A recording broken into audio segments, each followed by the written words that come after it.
Training employees to spot phishing attempts and other cybersecurity issues is a multi-billion-dollar business, but does it really work? Recent high-profile cyber attacks showed that it's still relatively easy to get employees to provide access to the systems. Coming up next on Today in Tech, we'll chat about these programs and see if they're really that useful.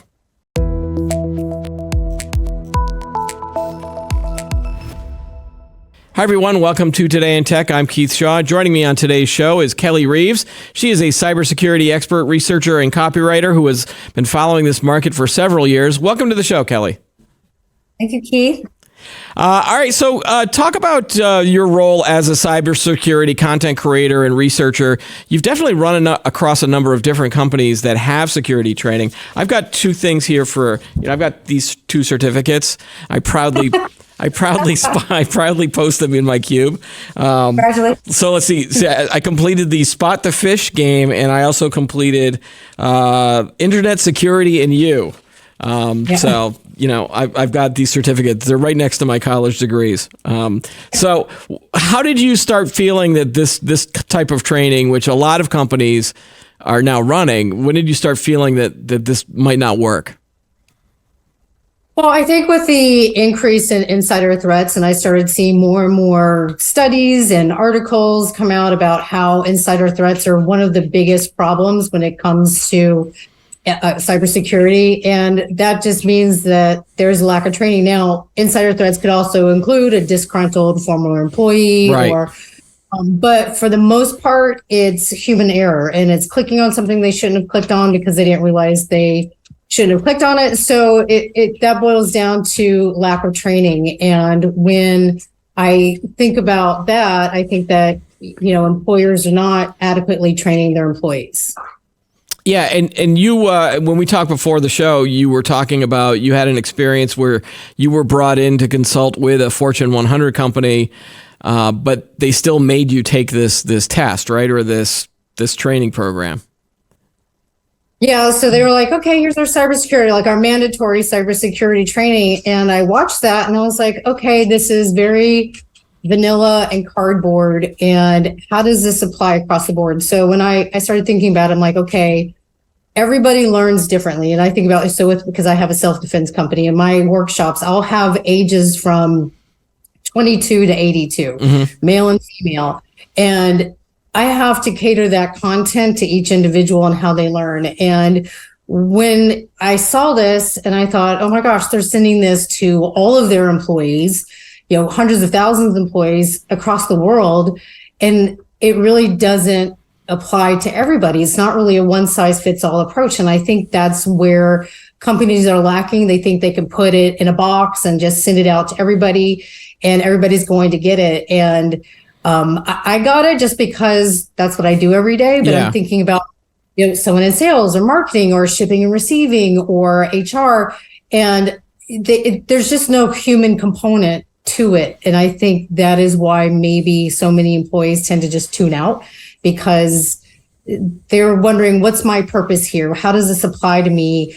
How I can't engage with it. I can't connect with it because it's maybe some little avatar or whatever. So I think that was really what struck me, was that it seems to be they're trying to cram. So it's this one size fits all approach that might not be the right thing.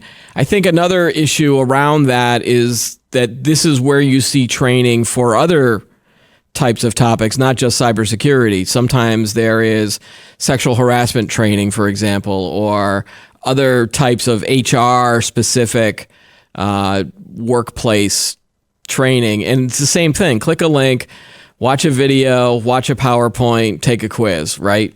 That's how a lot of these cybersecurity things go too now, right? Yeah, so it really is, watch this video, and sometimes they'll do scenarios, they'll have the quiz. But again, it's all the same content that goes to everyone, and it's not, some people are visual learners, some people learn through reading, some people learn with more hands-on, some people learn with gamification. So I think that is where companies are really falling short and recognizing that their employees, like each individual employee, has their own way of learning and receiving content and information. Have you been able to find any research out there about how effective these types of programs are?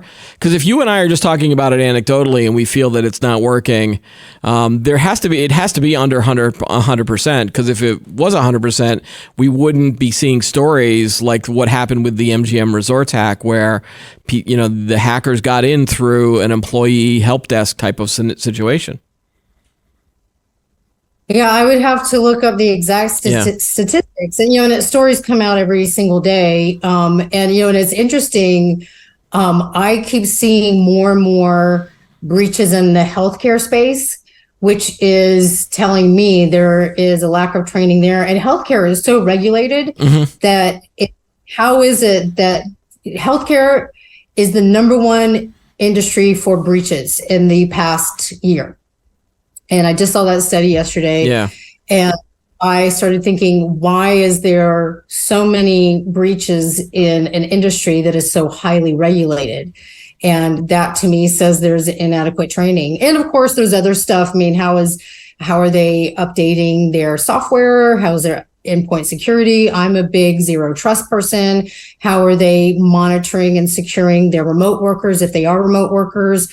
How are they securing their cloud and on-premise stuff? So there's a lot of different things to having a comprehensive cybersecurity program, but it does start internally with training. Yeah. And so what's your opinion on how companies should they approach this? Other than using some of these PowerPoint webinar click here to take a quiz companies, maybe they still use those, but they should do some additional things, right?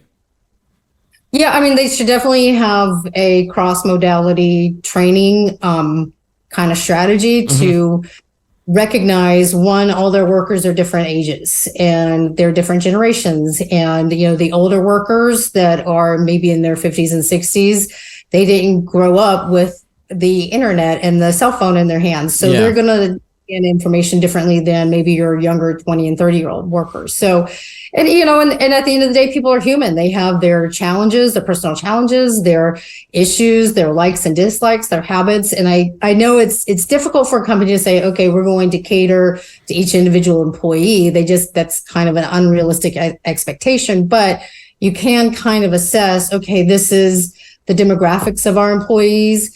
This is how we can mix up the training and make it so it can accommodate everyone according to their age group, their generation, their role, because the access for somebody in sales is going to be different from the access of somebody in accounting. And so can you train specifically for roles? And that could also bring in the training to a more finite area. Yeah. And it's also, again, going back to zero trust. How much access do you allow? If you're going to allow everybody in the company to have complete access, that's going to be where a big problem is going to lie. Right. And almost that's where you need to do more training if you're not, if you're allowing them access to a lot of different things.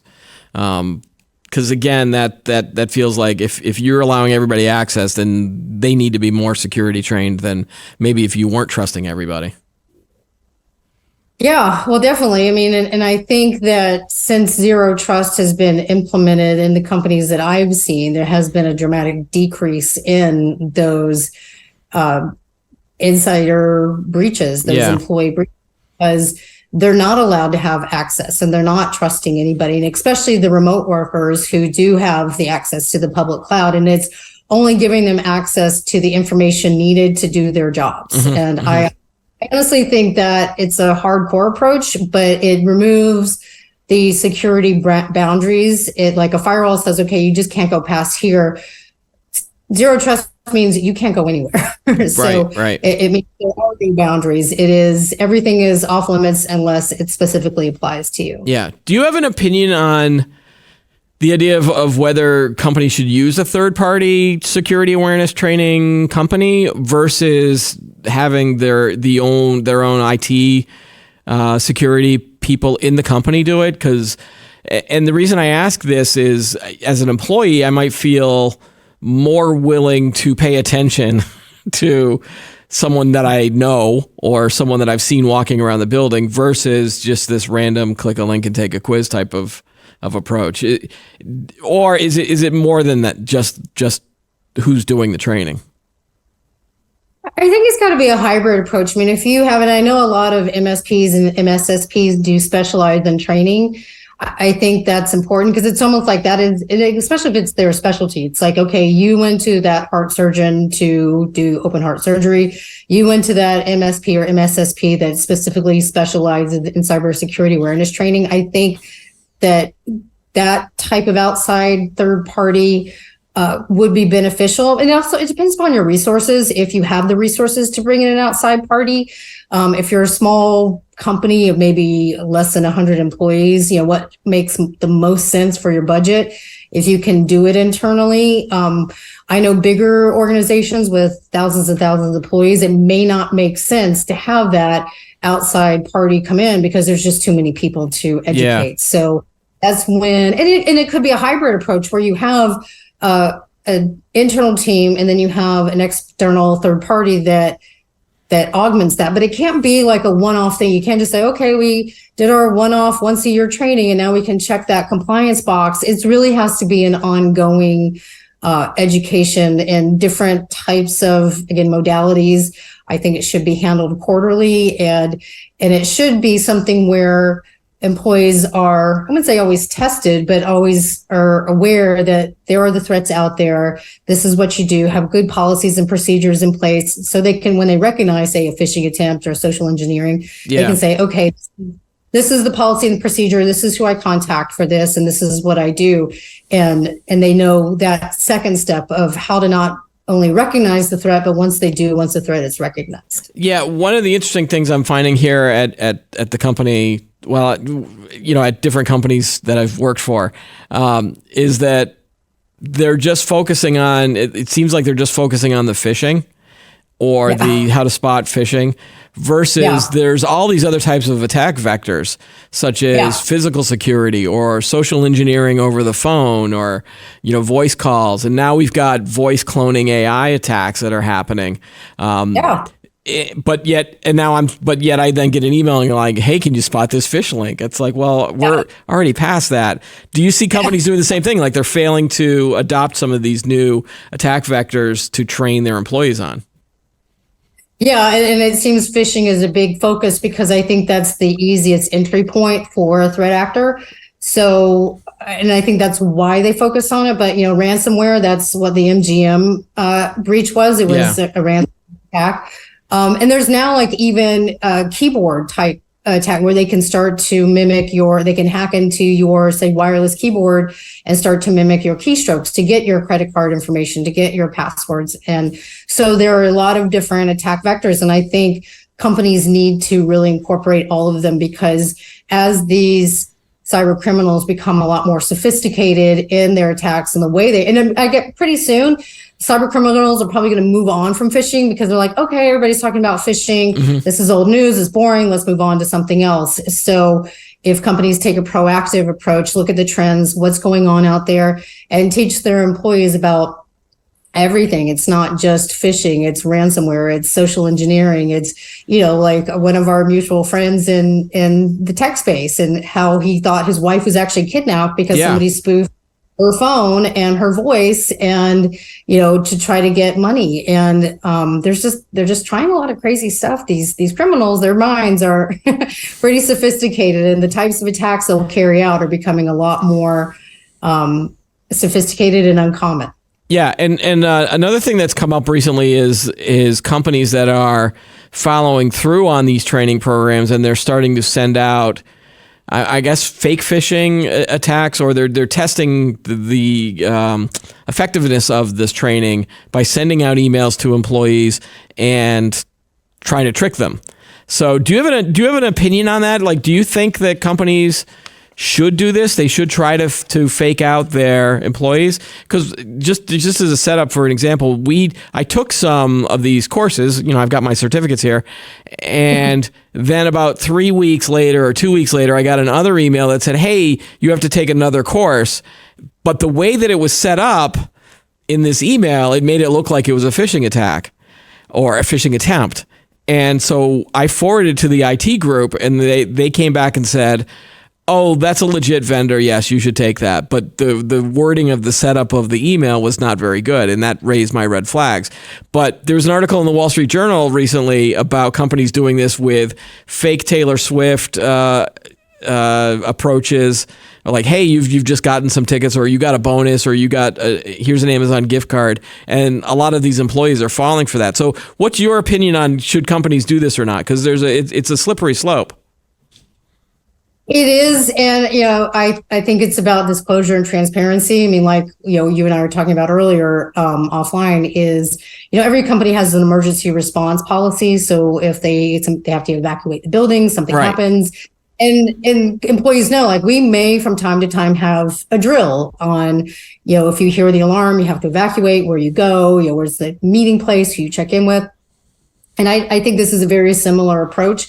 I'm not opposed to it. I just think there should be disclosure and transparency on the company side to say, hey, from time to time, we're going to test your cybersecurity awareness. So we may send out these phishing emails or these, emails that could, trip you up.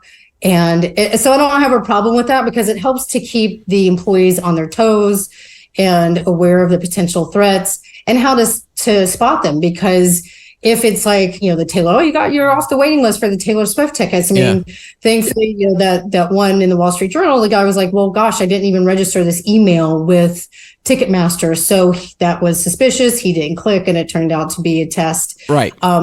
I think some employers need to be careful of how they do that, because there was the one with the end of year that was a fake bonus. And I thought, I read that, I was like, okay, that's just mean to do to people. So especially in this economy and whatnot, you don't want to mess with people's, end of year bonuses like that. So I think, I do agree with it. I think it helps keep employees on their toes and aware. It helps give the company the opportunity to assess where they are, because they still have they have their own responsibility of saying, okay, we sent out this fake phishing email.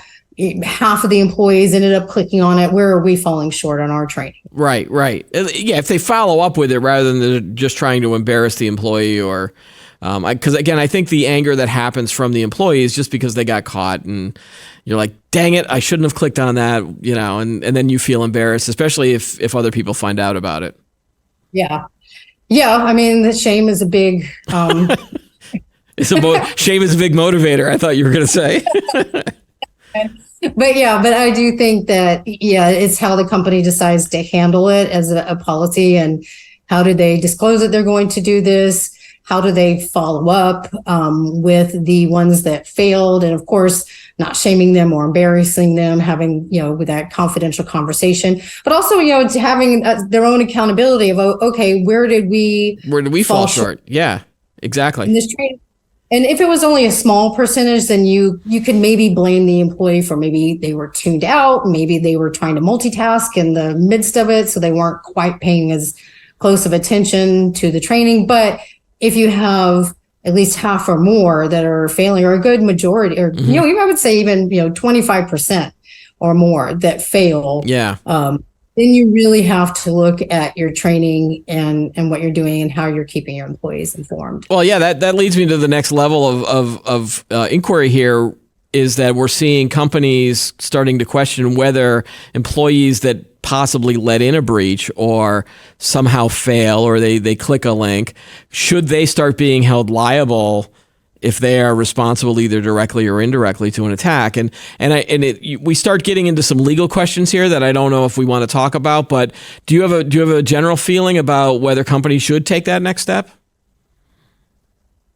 Yeah. I mean, there is this, and we see this, the finger pointing. Yeah. With MGM, there were, and this is just from the articles that I read, there was their third party kind of warning system that warned MGM that these groups were kind of gearing up their attacks specifically on hotels and casinos. MGM ignored the warnings. They didn't change or didn't ask their employees to change passwords or batten down the hatches. And so then the employee clicked on what they weren't supposed to click on, and then it cost MGM like $8.5 million a day or something like that. Yeah. So is that the employee's fault? Was it MGM's fault? And I actually wrote an article when it comes to, MSPs and internal, like if there's a breach, whose fault is it? Is it the MSP's fault, or is it the internal IT departments? And that's when it comes down to obviously documentation. What did we have in place leading up to this breach? How good was our training? And when you talk to the employee, what do they say about it? If they were like, oh, well, and what employee is going to say, well, gosh, I was totally negligent. I didn't pay attention to the training at all. Right. They're going to say, well, gosh, I got the training and I got my little certificate. And not to make me, I know you really took your training, but I'm going to hold this up again. Right. You can't fire me. I have the certificate. But all joking aside, higher levels of executives at companies usually are held responsible if there is a breach. For example, like, a CSO or a CISO could get in trouble if it's discovered that they weren't doing enough to protect either the network or train the employees. So I could see it at a higher level, maybe holding some of those people responsible, but not the lower, like not the frontline workers, right? Because that's just mean. It feels. Yeah. Well, it's kind of passing down the baton of responsibility. It's like, well, I don't want to lose my job. Let me pass it down to Sally or Johnny down at the at customer support, that are the frontline people. But I agree if you're that, because there's where does the buck stop, right? And I hate to say lower level employee, but your entry level employees, your ones that are just, your customer support employees, your assistants, your admins, they're given the training that you give them. And, you have to take, upper executives, higher executives have to take a big chunk of the responsibility. Whether it was an accident or not, I still think it lies, with the top line people. Yeah.